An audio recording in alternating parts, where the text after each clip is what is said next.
Alright, welcome back to our channel, Dr. PH. At dahil mahalaga ka sa channel na to, we will conduct our technical analysis weekend recap for the most requested stocks.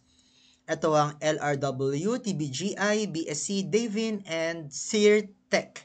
So, ito yung mga top requested ng ating Traders Clinic fam. No? So, since important siya, gawin natin. So, once again, today is the weekend. Okay? Second video na natin ito ngayong weekend, March 12, 2021. So, bago ang lahat, ito ang ating verse of the day. Ito rin yung sa mga pinaka-favorite kong verses, no? Parang sinasabi dito na, what's there to fear, diba? Anong dapat mong ikatakot? Ano pang ikakatakot mo? Sabi dito, be strong and courageous. Do not be afraid or discouraged, for the Lord your God will be with you wherever you go. Nandito yung promise ni Lord, no? Sa Joshua 1:9 na wala na dapat ikatakot. Lagi mong kasama sa Lord. However, Joshua 1:9 is a conditional verse kasi meron niyang Joshua 1:8. Sabi sa Joshua 1:8, do not depart, meditate on the book of the law day and night that you may not depart from it. Hindi yung exact verbatim, yun yung thought, no? Na sabi na day and night meditate, pag-isipan natin, pag nilalayan kung ano yung sinabi ni Lord sa Bible. And you will become aware of His presence, especially when you are making decisions, important decisions in your life. Very, very important. So, let's proceed. So, bago yun guys, introduce ko lamang sa inyo yung Honey Game. This is type of a passive income. Again, naka-login ka lang, no? Naka-on lang yung wifi mo and matic na yan. Na yan. Kikita na siya for you. Again, this is very safe. Hindi niya binebenta yung data mo. Very secured, no? Kinukuha niya lang yung wifi, extra wifi connection. Again, not your personal data, but the wifi connection so that it can rent it out. Okay? Parang rental. Rent it out, tapos yung bayad sa'yo per day. So far, ito yung naparenta natin, 4.10 GB. Again, depende yan sa mga, sa location, sa bilis ng wifi. Okay? Especially sa mga only wifi dyan, no? Pwede nyo ng pagkakitaan yan. So, yung link below, tsaka yung mga tricks and hacks, no? Nandyan sa ating pinned comments. So, currently, ito yung kinita natin sa kanya, nakaka-$57 na tayo. And don't worry, sa mga nagtataka, naka-payout na po tayo. Again, those types of question will be answered for on our tutorial, or our review rather, for this Honeygain. Ito yung kanyang interface. Okay? So far for Honeygain, so good naman siya, no? Maganda naman. And also, we have our Traders Clinic. Doc Traders PH pala na Facebook page. So for this one, if you want to join our Facebook, it's not Facebook group. May Facebook group din, meron din Telegram group. Kindly message this page and further instruction. Again, the group was originally made for the people who supported our channel syempre nung maliit pa until now, no? Na through GCash and bank transfer. So far ito yung laman ng GC ng ating page, no? So kakagawa lang natin 30 minutes ago ng weekend recap sa isa pang video, no? Don't miss it out. Meron siya nandito, PHA, ASEN, APL, and Mary Mart. Ngayon, ito yung requested video, no? Another video. Okay, tuloy-tuloy lang. Thank you so much sa mga nag-shares. And, ayan guys, so far hindi ko talaga marereplyan lahat ng nandito sa nag-ask ng pa-join ng TA. Guys, kindly message the page. Ano po? Kindly message the page. Yan lamang. And without further ado, alam nyo na. Let's start. Okay. For LRW, you can see medyo mababa, no? Mababa ang net foreign selling niya. Negative 30,000 lang. Very, kahit minimal. Hindi na pwedeng hindi pansinin. Okay? So, for this one, as you can see, this type of candlestick pattern is a flag pattern. Okay? Pa-flag yan. Usually, okay? Usually, nagpapakita yan kapag bullish signal. Kaso nga lang, medyo mababa eh. Dito, oh. Medyo bumaba. So, we have to correlate it pa. Okay? Usual flag pattern is ganyan. Ma-occupy niya dapat ito. Pero this one, it fell short a little bit. Okay? Although, as you can see, medyo maganda. Look at that volume, accumulating volume. That's very promising, showing that this stock is actually increasing in in momentum, in strength, especially for the buyers. For the Bollinger Band, as you can see here, there's an immediate expansion. Again, may expansion na dito. Nag-further expansion pa dito. Why? Because we are experiencing a very volatile movement for this kind of stock, especially today, no? 32.26 ang inangat niya. Okay? Encompassing this candlestick pattern. So, kaya siya naging flag type, although medyo kulang pa. For the PSAR, as we can see here, we still do not have any signs of reversal. We have the candlestick below the star indicators, PSAR indicator. So, downtrend pa rin tayo dito, fam. For our Ichimoku, very, ayan, no? Sobrang baba niya pa. Okay? Ibig sabihin, bullish pa rin to hanggat hindi siya nagde-dip dito sa ating support ng Ichimoku. Okay? So, for this one, makikita natin, ayun, no? Converging na. Okay, this is a sign of weakness, no? Converging si blue-green towards the maroon color. So, ingat-ingat tayo dyan, fam, ha? So far, hindi pa naman okay pa yan. So, for this one, look at it. The strong bullish movement has broken MA9. Again, that's a bullish indication. Very good. Plus, we have here the... Okay, this is very nice, no? This is the supports. Medyo malalalim and maganda yan, no? The best entry price, sabi dito ni MA20, would be 1.47. So, hindi tayo kontento dyan, no? Dahil masyadong kaunti ang data for me. That's why, we have to check natin si si Fib. Let's go, Fib. So, let's just plot it around here. Alright. Okay. So, for Fib, look at that one. Our MA9 agrees that this is a strong area of resistance. So, to plot it, this is the area of resistance at which is currently support na, no? Dahil below. Okay? Ito yung resistance yesterday. 1.88 and 1.93. So far, our resistance right now, our legitimate resistance would be at around 2.18. Okay?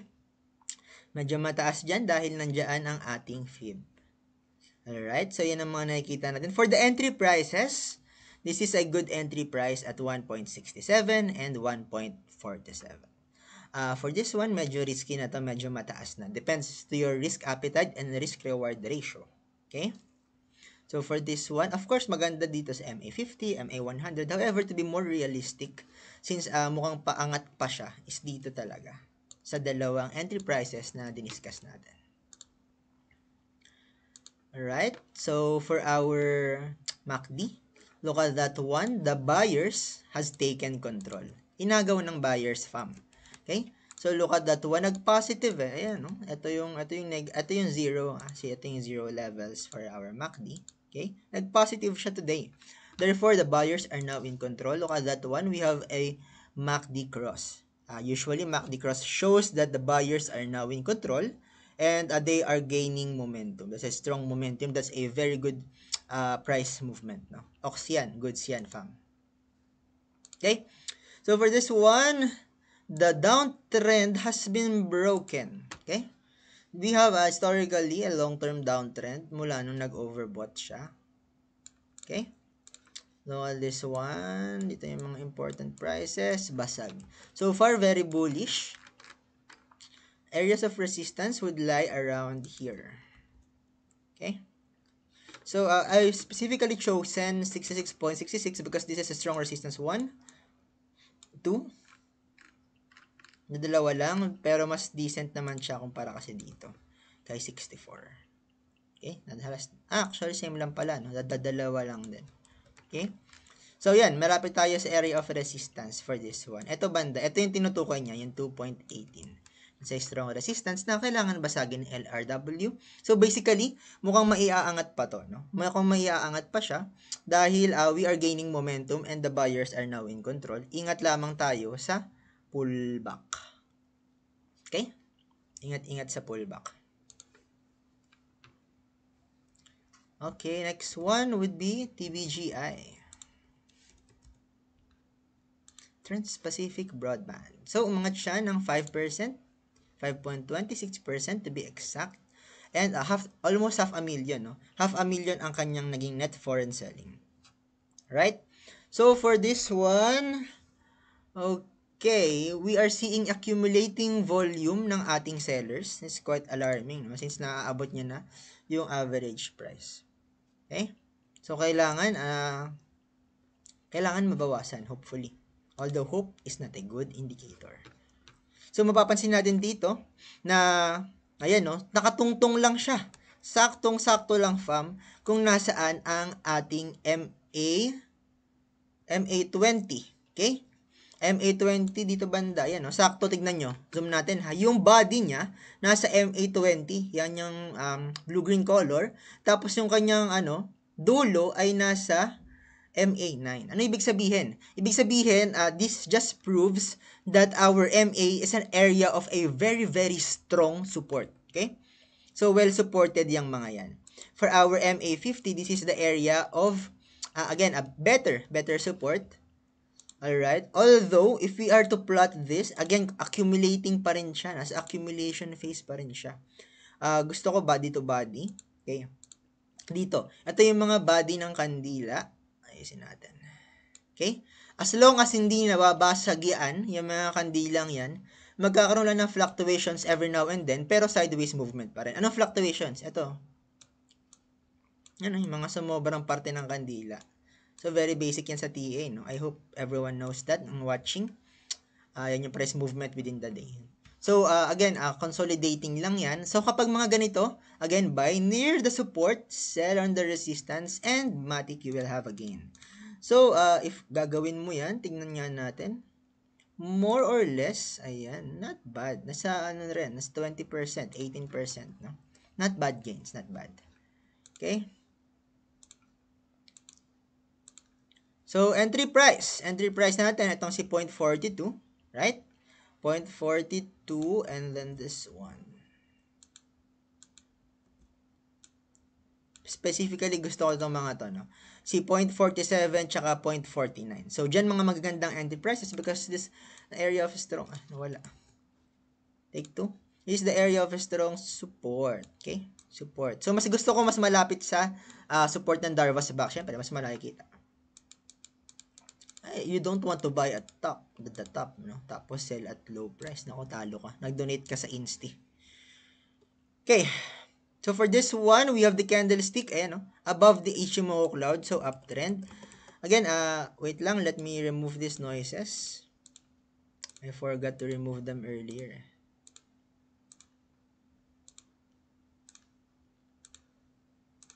If you were learning, comment something below yung mga natutunan nyo, no? Very, very specific tayo sa mga yan. Mas masaya matuto ng magkakasama. So, we have here the maroon color above the blue-green color. So, downtrend pa rin si Pacer. Again, normal lang yan kasi tingnan niyo naman, napalibutan ng suporta. Okay? Maganda na pumasok actually, pero antayin natin yung dips. Right? So, for the SAR, again, no signs of reversal, downtrend pa rin siya. For the Bollinger Band, this is a strong indication that this stock is undergoing consolidation. Sabi niya, teka lamang, bubelo lamang tayo. No? For a while, guys, water break.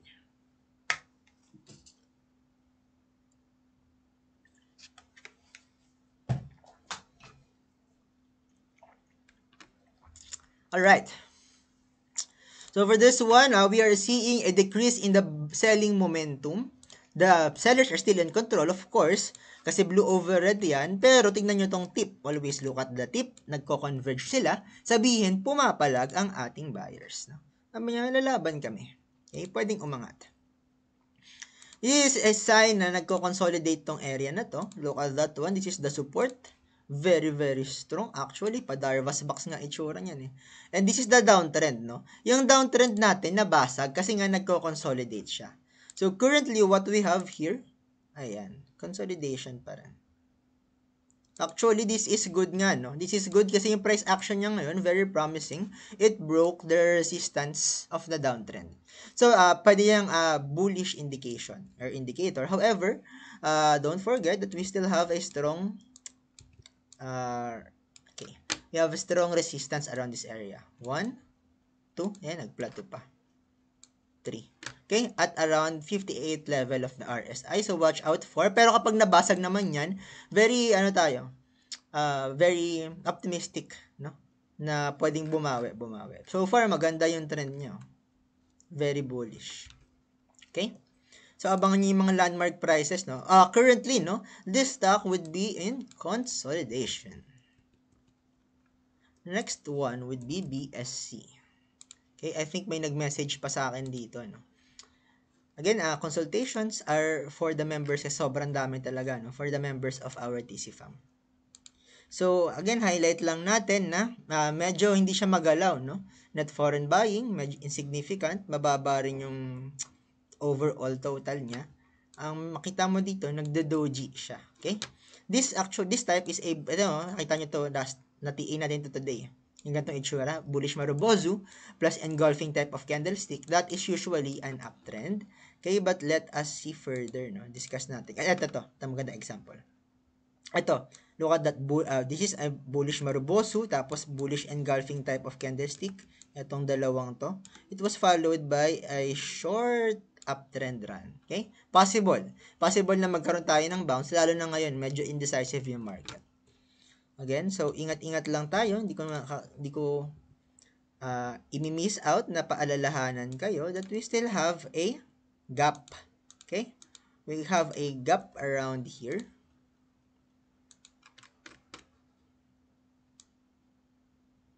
Ayusin lang natin. Ayan.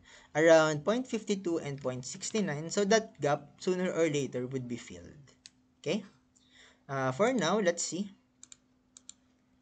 Alright. We are seeing a convergence of our MA20, MA9, and MA50. All are acting as a strong resistance area.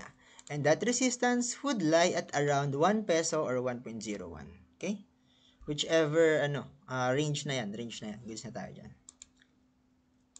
For the entry points, sabi niya, mag-entry ka sa gitna ng gap. Sabi ni MA, 100. To, sa 0.60. That's a good area daw na magandang bumili. So, hindi tayo kontento dyan. Ayusin natin. Alright. So, for this one, again, ang entry points niya, dito talaga guys wala tayong magagawa. It's either dito talaga.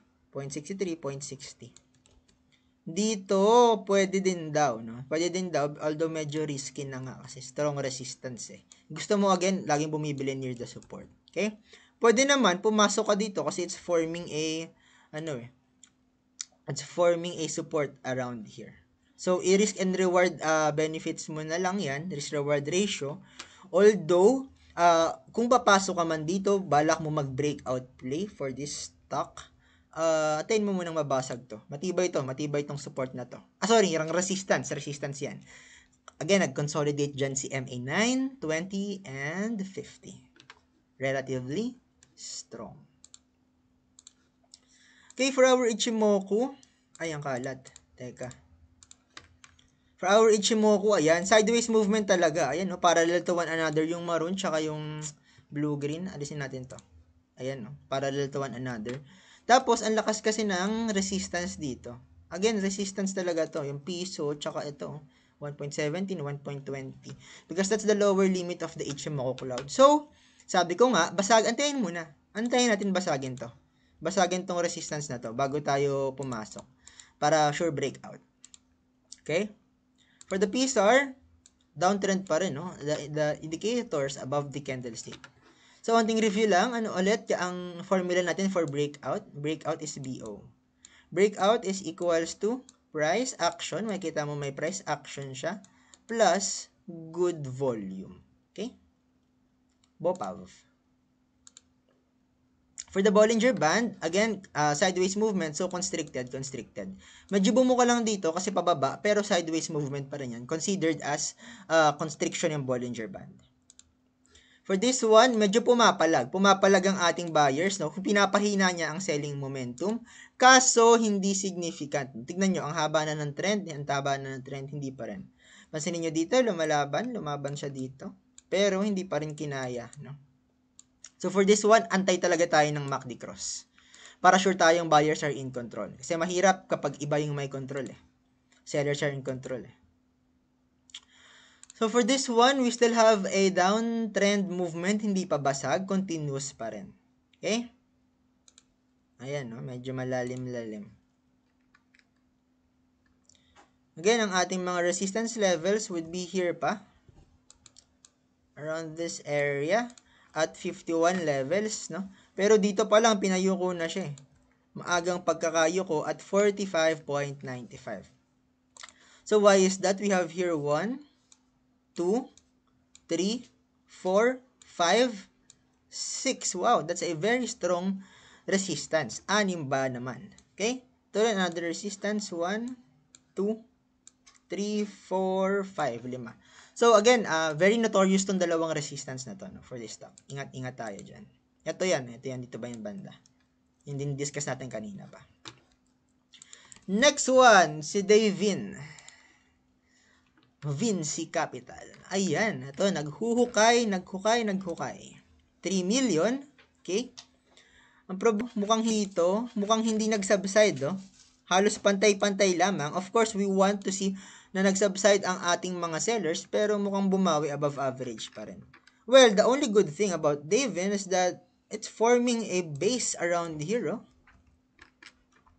Now that it's forming a base, that means that this soon will become its support. Okay? So far, ito, binasag niya kasi ito eh. This is supposed to be the supports of this stock, but right now, it became the resistance. Okay? Ubusan yan is from 10, biglang, bam, pop and dump. Very classic. Okay? So, as you can see, this is the areas of resistance, 4.29, 5.03, 5.84. Need basagin niyang mga yan. Bakit yan ang areas of resistance? Bilugan ko na lamang. Okay? That's for 5.84. This is for 5.03. And this is for 4.29. Okay? So, entry price, ito talaga ang entry price niyan, fam. Dito na tayo sa pinakabababa niya. Lugmok na yan eh. Oh. Lowest na yan. Okay? So, for this one, kaya naman bukang-buka to. Bukang-bukado. Wow, avocado. Parang gusto ko ng avocado. So, for this one, tignan nyo, below na siya ng lower limit ni Bollinger Band. Therefore, that means that there's an increasing volatility for this stock. Dire-diretsong downtrend. Downtrend, eto. I'm pertaining to this one. Dito. Pero, makikita nyo kasi nagkaroon na tayo ng bounce dito. Sa area na to. So, possible na bumawi ito. That's why we have to check our indicators. Sabi ni Pizar, wala. Downtrend pa rin. Because we have the indicators above the candlestick. For this one, ayan. Mabang-baba. We have the candlestick here. We have the Ichimoku cloud here. This is the candlestick. So, downward movement pa rin. We have the maroon color above the blue-green color. Again, all are pushing downtrend. Okay, mamaya tingnan natin sa MACD kung may signs of left to, no? Nako. Tignan nyo to guys. Ito yung sinasabi ko na the price action went below all the MA. Now, ang problema mo dito, yung MA na mismo ang kalaban mo bilang resistance. Again, sinasabi ko kanina, saktong-sakto, hindi pa natin nakikita yung MA na this one, MA 20 and MA 50, the strong resistance at 5.84. Nag-eyeballing lang tayo, sakto pa. And then MA 100 and 200, the strongest of them all, na resistance is around 5.03. Okay, be mindful, especially pag tumama yan dito. Pwede na kayong bumili dito actually, then benta pagdating dito. Okay? So, mabilisang play lang muna dahil medyo volatile tong stock na ito. So, ingat-ingat tayo dyan, fam. Okay? For this one, again, katulad ng mga nag-bounce na stock, meron siyang higher low ng ating MACD histogram. Therefore, ang ibig sabihin nun guys, the sellers are currently losing control. They are in control, don't get me wrong, but the momentum is weakening. Pahina na. Look at that one, no? Ito yung sinasabi ko kanina na nagkaroon siya ng bounce at the lowest point, which is the support level. Ayan, no? Strong bounce and umangat ng bahagya pero pababa pa rin. Okay? Ito yung resistance kasi na na-counter niya. Si 35.80, 65. 1, 2, 3. Tatatlo lang pero Since sobrang baba niya, naging significant na rin. So far, be mindful lamang ng mga sinabi ko, especially the MA 100 and 200 for this stock. Kung mag-bounce man talaga siya ng tuluyan. Okay? Kasi mababa na eh. Maganda sa kanya, nag-ipon lang ng volume. Medyo sumikat si Davin. And finally, let's go to Sirtech. Once again, sakat na nalalamunan natin. Mag-1 hour na tayong discuss. Water break muna.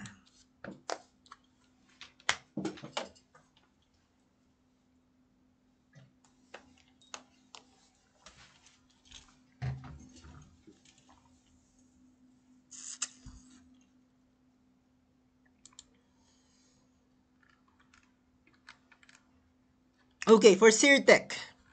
So before we continue this stock, tingnan muna natin ang kanyang long term. What's interesting about this stock is that, look at this one. I want you to focus in the accumulation phase, okay? So, okay. So, for the accumulation phase, as you can see here, ito yung phase kung saan siya nag-accumulate right now, right? So, in the history of of Sirtech, nandito siya sa lowest of the low niya. Okay? So, anywhere, kahit bumili ka 10 piso, bumili ka ng 5 piso, it almost doesn't matter kasi sobrang laki pa na upside ni Sirtech with low risk and high rewards, no? So, makikita natin, sinasabi to ng TA na this area, itong area ng accumulation dito also has the highest volume. Okay? This is, tignan niyo yung volume, above the chart halos, no? Above the candlestick. Ibig sabihin, guys, sa madaling sabi, is nag-accumulate talaga, pumuposisyon, okay, ang mga insti sa area na ito. Okay? Onting baksak, pero nakikita mo na nilalaro nila. And for this one, since prolonged na ang kanyang consolidation phase, sooner or later, it would prepare for a strong movement. So, ganito ang itsura niya, oh. Look at that one. Constricted na around this area. Remember, last time na nag-constrict yan dito, nagkaroon ng malaking bukahan. Constrict, strong price action. This is the DNA of Sirtech, no? Hindi natin to gawa-gawa. Ay talagang ito ang nasaan na niya. Sa kanyang TA. Balik tayo sa day. So, for sa day time frame, ito yung ano niya. Sabi ko last, sa ko lang ata na discuss sa Traders Clinic. Pero sabi ko, 5.80 is the way to go. Okay? 5.80 is our entry price for our TA. For our Sirtech or Tech dahil dito. This is a area of strong support to. Kung nakasalo ka dyan, congrats at nakikinig ka sa akin. Dahil matibay talaga yung suporta na yan. Okay? Again, increasing pa yung volatility nito, pababa, dahil sumasabay siya. So far, hindi pa siya pansinin, no? Kaya lang naman nandito to, hindi siya dahil sa trending, kundi dahil na request sa atin to. So for this one, medyo insignificant yung volume niya, pababa ng pababa. Kaya pansin mo, hindi ganun kahalaga yung price action right now, kahit mababa, kasi almost wala yung volume. Mahalaga, again, hindi nga hindi ipapasa bilang breakout kasi walang volume. So we wait for the volume, accumulating phase. For the PSR, currently downtrend pa ito, no? With lots of resistance. Okay? Ito yung mga resistance niya. 6.39. Okay? Ito yung most immediate. Ayusin natin. Okay? 6.41, the most immediate resistance. Currently, this Sirtech is forming a head and shoulder pattern. This is the left shoulder. This is the head. Okay? This is the right shoulder. Okay? So, pag ganyan, we are waiting for a bounce. This should be used in correlation with our Elliott Wave theory. So, for our Elliott Wave, okay, ayusin lang natin. This is the first wave, second wave, third wave, fourth wave, fifth wave. Okay? Diyan nagtatapos yung Elliott Wave theory, no? For 5 waves. So, onting pahapiaw lang, no? So, currently, this stock is on the Elliott correction wave. This is the A wave, okay? The downtrend wave. This is the B wave, or the bounce wave. And this is the C wave. Ngayon, ang tanong dito, ano na nangyayari kay Tech? Ang maganda dito, guys, mukhang tapos na kasi ang kanyang C wave, yung downtrend niya, and nag-start na siya mag-accumulate dito. And once mag-accumulate siya, once again, we will see another cycle, of Elliott Wave, no? Dito naman magsisimula yan. Asan yung Elliott Wave? Ito. So, magkakaroon ulit siya ng A, tapos ang strongest, nawala. Take 2. Okay? First wave, magkakaroon ulit siya. Second wave, third wave, fourth wave, fifth wave. Ganyan usually ang itsura. So, ganyan ang nangyayari, no? Pabawi. Okay? So, yun ang nakikita natin, ang possible na so far, no? So far, dito, nasa, okay, ito yung upside niya, no? Look at that one. If you will see this one, we have a low risk, very, very low risk. Kung gusto mo, mag-cut loss ka na pag umabot yan with high rewards, okay? Not to mention yung dating niyang history. Very, very good for this stock. Okay? Mas maganda na pumili tayo ng stock na hindi papansinin. Again, sabi ko kanina, time in the market is more important than timing in the market. Ano, this is a very good example niya, no? It doesn't matter kung pumasok ka dito ng 5, ng 6, or even ng 8. Doesn't matter. If you will hold this stock for 5 years or very, very long term, then this is a 10 bagger. Kumbaga, kung enough ang yung capital na na-accumulate, then potentially could make you a millionaire if you will only hold this stock. Sit tight and hold, no? Huwag kang pa-apekto sa mga daily fluctuations na yan kasi in the long run, that would just be noises. Ang laki ng upside niya. Okay? So, in-explain ko lang kung nasan na siya na ngayon, no? If you are to go to its weekly time frame, I think start na siya ng ano eh. Same. Same pa rin. Okay? Mukhang dito na siya mag-i-start ng next week. Mag-start na siya ng kanyang wave 1. Again, confirmation natin for wave 1 should be a green candle next week. So, ayan. That's it for today, guys. Thanks so much for watching yung mga requested stocks nyo. Please, guys, help us by sharing this video, especially to your loved ones, kaaway, para ma-share na sila ng word ni Lord, and sa mga iba't ibang group and GC. Again, this is Doc Trader reminding you that you are blessed to become a blessing. Thank you so much for watching, guys. God bless, fam.